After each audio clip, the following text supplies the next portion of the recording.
Alright, correction now. Exercise 3A. So, tick the reasons they mentioned for not spending the money on the gardens and full-time gardeners. Sorry. So, these statements should be ticked. Statement number 2. The Boston Medical Foundation might not approve their decision. You should also tick number 3. They need new equipment to improve their medical care. And you also tick number 4. Medical research needs to be financed. And you also tick number 5. The local newspaper would want the money to be spent on poor people. Okay, right. Exercise 3B. Let's see the expressions for predicting. Number 1. The gardens are in a dreadful state, but it will probably cost. A lot to have them landscaped. It will probably cost. Number 2. I don't have precise figures, but I'd say it would probably use up.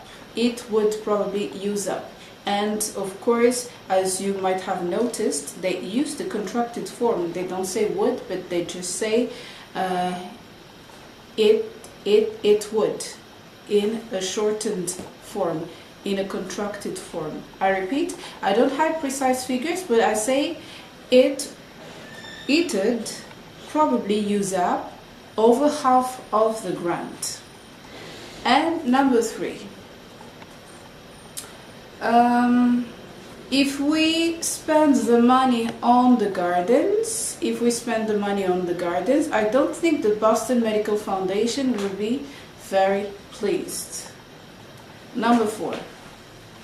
They will want us to spend the grant on up-to-date equipment, and just like in statement number 2, they use contracted form. They do not pronounce would or will, okay, in its full form.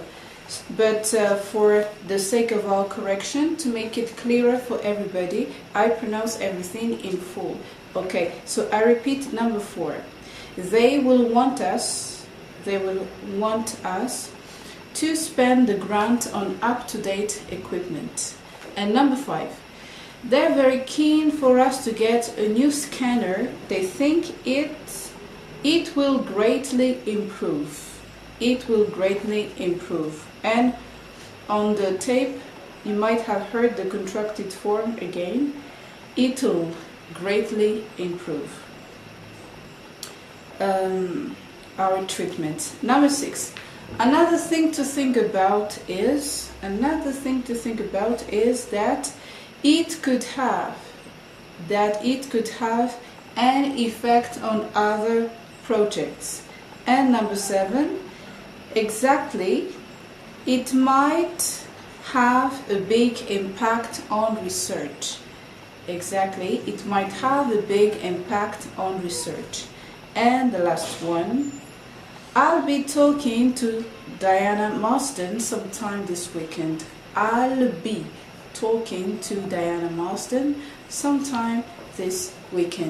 Okay, so that's for the correction. Don't forget to take a look at the other useful phrases, okay?